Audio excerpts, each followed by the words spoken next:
Buen día. Esta unidad trata de discriminantes lineales. La forma de explicar discriminantes lineales se utilizará lo que se vio en teoría de decisión bayesiana. Recordando lo que se vio en esa unidad, uno decide a qué clase pertenece cada ejemplo, qué clase pertenece el ejemplo con entradas X, midiendo la probabilidad dado X de que la clase sea K. Y entonces uno escoge el argumento máximo que va desde la primera clase hasta todas las clases de la probabilidad.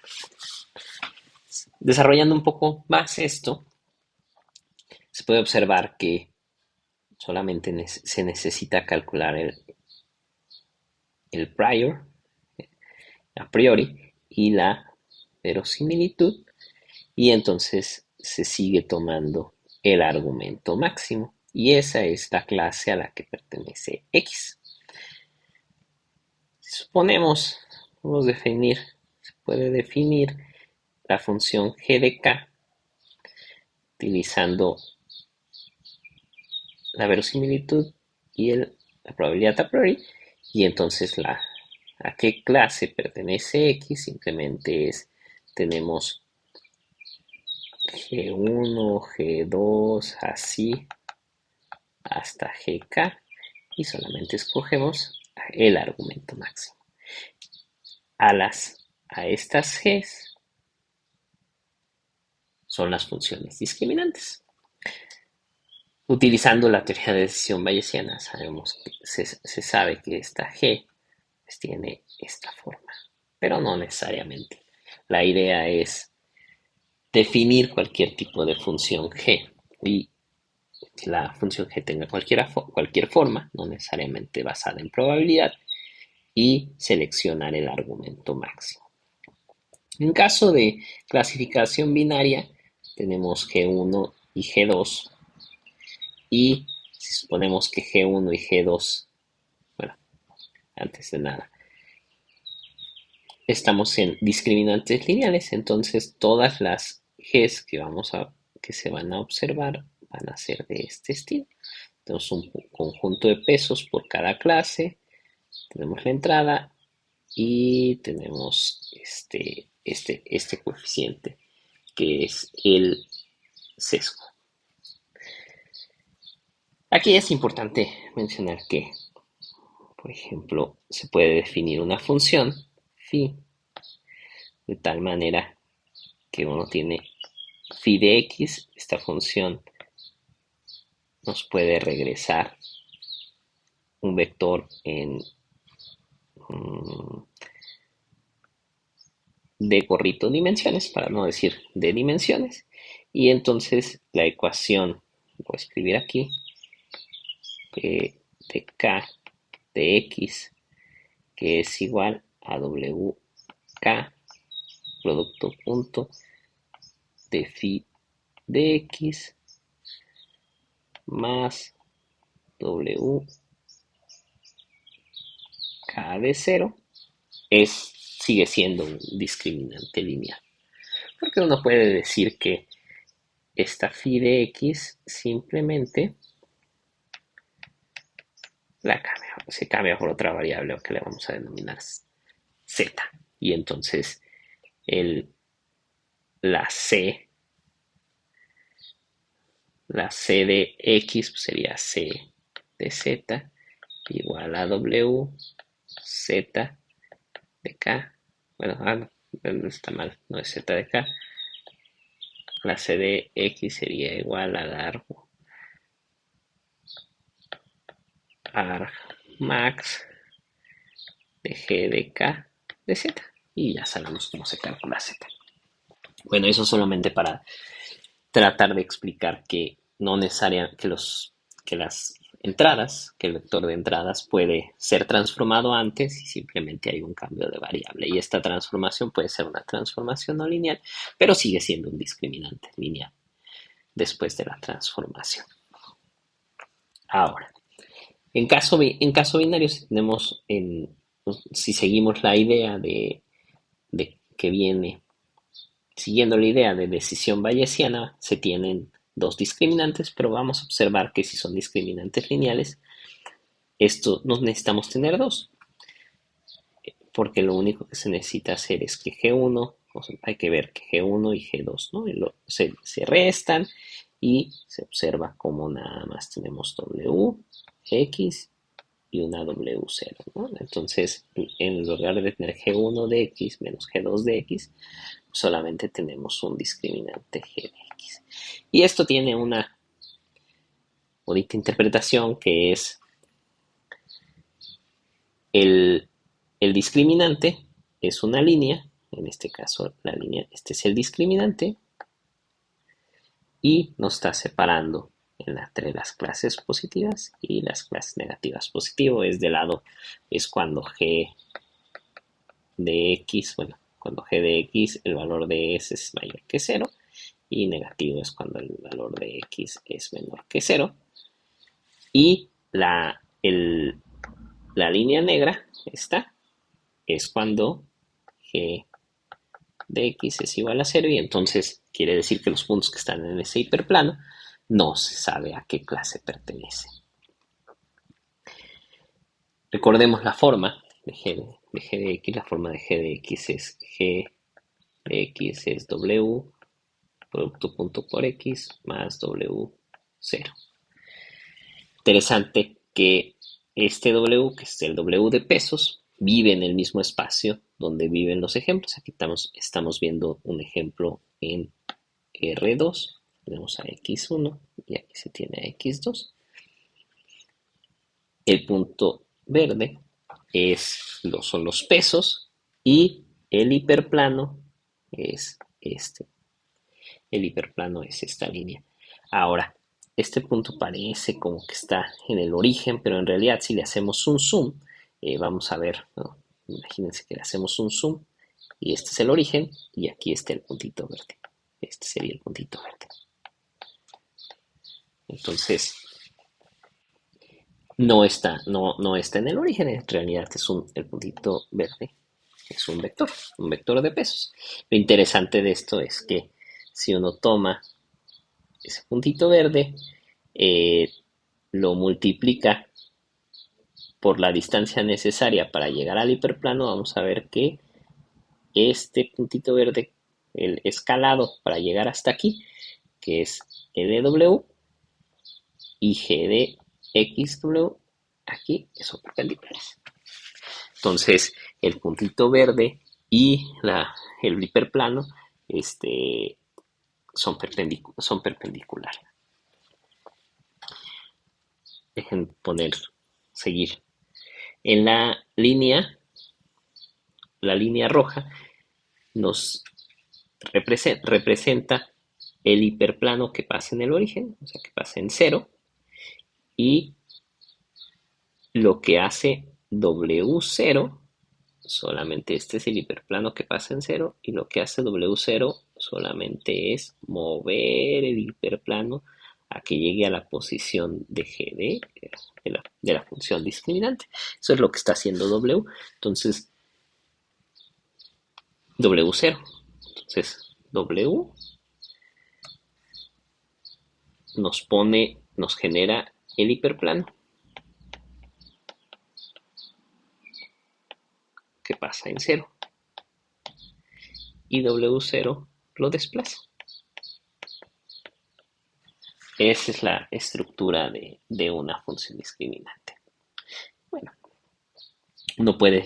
se pueden calcular, utilizar la geometría de este problema, y uno puede, por ejemplo, calcular cuál es la distancia que hay de cualquier punto al hiperplano. Esa distancia está dada por esto. La distancia que hay de cualquier punto, de cualquier X al hiperplano, es G de X dividida por la norma del vector de pesos, ¿no? Esa es la distancia que hay de cualquier punto. Puede uno tomar cualquier punto y entonces proyectar ese punto al hiperplano. proyectar ese punto al hiperplano y eso, bueno, simplemente en el caso que estamos viendo, que está en dos dimensiones, la forma de proyectarlo es así, y si es y si no es, estamos en un caso de más dimensiones, tenemos que generar una matriz. Una matriz A, y bueno, a partir de esa matriz A y utilizando W, generamos ¿cómo se llama? La proyección de cualquier punto al hiperplano.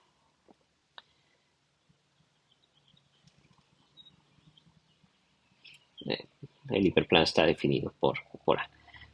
¿Qué pasa cuando se tienen múltiples clases? Cuando se tienen múltiples clases, se puede utilizar el uno contra el resto, y entonces el uno contra el resto se puede explicar aquí. Son todas, ¿no? Se genera, por ejemplo, un hiperplano, y entonces en este caso, esta es la clase positiva, y esta es la clase negativa. Y luego se mueve. Entonces, si se mueve, ahora, para este caso, esta es la clase positiva y la clase negativa es esta y esta. Y así sucesivamente se mueve para todo. Eso así se puede resolver utilizando solo clasificadores binarios cuando se tienen muchas clases. Otro discriminante lineal que es muy utilizado es las máquinas de soporte vectorial. La idea de las máquinas de soporte vectorial es no nada más encontrar el hiperplano, sino aquel hiperplano que maximiza la separación entre clases. Entonces se empieza diciendo, bueno, para cada ejemplo, lo que yo quiero es encontrar que la distancia que la función, si este ejemplo pertenece a la clase positiva, entonces el valor que me entrega esta función va a ser mayor o igual que 1. Y si es clase negativa, entonces el valor que va a regresar esto va a ser menor o igual que menos 1. Estas dos ecuaciones se pueden poner en una sola ecuación, utilizando el hecho de que y, que es la salida real, tiene más unos y menos unos, entonces, tal manera que cualquier ejemplo multiplicado por y está a una distancia de 1, al menos 1.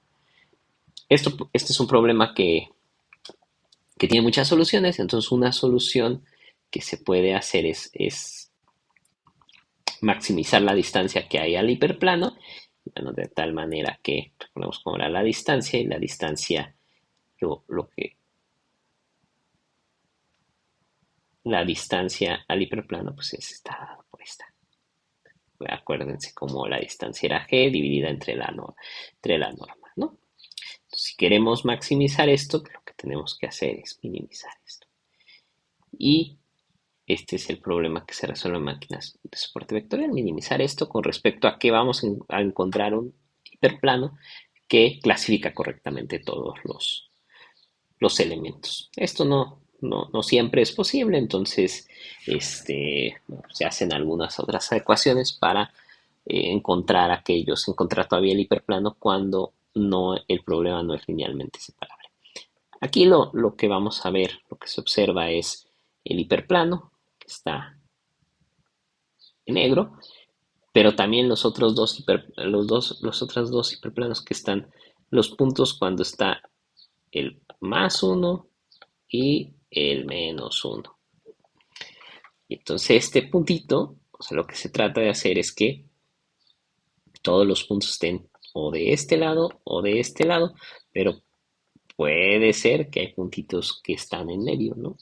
Y esos puntitos que están en medio son a los que se les va a conocer como vectores de soporte, y son los que no están correctamente clasificados. Bueno, pueden estar correctamente o no correctamente, en este caso este está correctamente clasificado.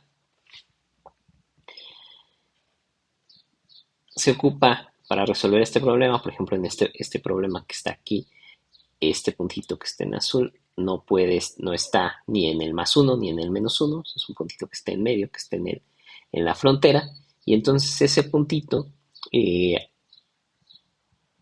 lo que se puede hacer en el programa de optimización, bueno, es que se va a penalizar ese puntito mediante una constante. Le vamos a poner un factor de penalización, y ese factor de penalización lo que va a hacer es que va a mover el hiperplano. Aquí se pueden observar qué pasa cuando uno dice, bueno, cuando se dice yo voy a penalizar con C1 y voy a con C.01, y se puede observar cómo se mueve el hiperplano. Y en realidad, por ejemplo, aquí en este con C1, el punto azul está en el lado correcto, entonces está clasificado correctamente, aunque esté, aunque esté dentro del +1 y del -1. Y cuando se cambia la penalización y que se reduce la penalización, este pasa a estar incorrectamente clasificado. Las máquinas de soporte vectorial son muy utilizadas cuando uno lo modela con el problema dual. Lo que se observa es, por ejemplo, lo que sigue. Este es el problema dual y esta es la función que se va a optimizar, y cuando uno sigue aquel ejemplo con el que empecé diciendo, bueno, vamos a utilizar una función phi y esa función phi se la vamos a pasar a x, ¿no?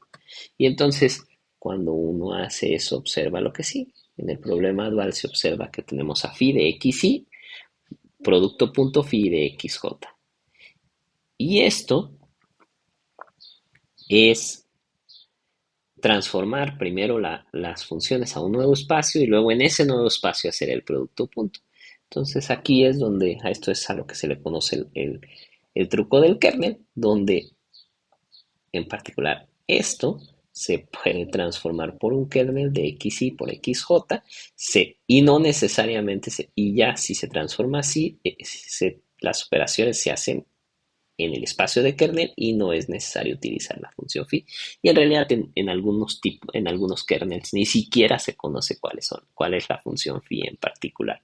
Solamente se sabe que existe y que se está haciendo un producto punto en ese nuevo espacio. Y aquí podemos ver cómo funciona una máquina de soporte vectorial en el problema, en el problema en el problema del iris, si no mal me acuerdo. Y bueno, se puede observar cuáles son los vectores de soporte, que son los puntitos rojos, ¿no? Entonces, por ejemplo, podemos ver que este es un vector de soporte, que son los vectores de soporte, aquellos que pueden estar incorrectamente clasificados o correctamente clasificados, pero que su función discriminante va a ser menor que uno o menos, o bueno, que el valor absoluto de uno, ¿no? Y entonces estos son los que están separando a los ejemplos. Se pueden pensar eso, como que están separando a los ejemplos. Y bueno, aquí simplemente podemos ver cómo estos, digo, ya no se pueden ver como líneas, ¿no? Como este problema, como los puntos azules, ese es trata de dibujar feamente la línea que divide esa sería la clase positiva de los ejemplos negativos, que son estos. Y aquí en rojo, en este otro rojo, pues también se puede ver cómo interpretar lo mismo, ¿no? Son aquellos puntos que nos van a separar la clase naranja de la clase verde. Otra función discriminante es regresión logística. Regresión logística es muy importante mencionar que tiene un nombre desafortunado porque tiene el nombre de regresión, que hace pensar que estamos en un problema de regresión, pero regresión logística es el nombre del algoritmo y es un problema de clasificación. Y ese problema de clasificación proviene de modelar el, el modelar la probabilidad de encontrar X dado X y de tomar que eso es una ecuación lineal, ¿no? Para optimizar bueno, aquí está, el, se dice que el modelo es el modelo de la probabilidad de que clase sea uno dado X es una ecuación lineal. Y entonces la tarea, aquí está la ecuación lineal, y la tarea es encontrar a esta y a esta. Para encontrar estos dos parámetros, lo que se puede realizar es utilizar el logaritmo de la verosimilitud. Y lo interesante de aquí es que el negativo del el logaritmo de la similitud, el negativo del logaritmo de la similitud es, eso se puede ver como una función de error, que es esto, y a esa función de error es una función de error muy utilizada que se llama entropía cruzada. Ya para finalizar esta unidad, solamente se muestra dos ejemplos, uno de regresión logística y uno de máquinas de soporte vectorial. Podemos ver cuáles son los dos hiperplanos. El hiperplano de regresión logística es el naranja y el plano de máquina de soporte vectorial lineal es el azul. Vemos que no son los puntos diferentes. Vemos que los hiperplanos están haciendo el mismo trabajo, o sea, los dos tienen una perfecta separación, pero no son iguales. Hay un ángulo entre ellos y aquí están los vectores que generan esos dos hiperplanos, el vector azul y el vector naranja.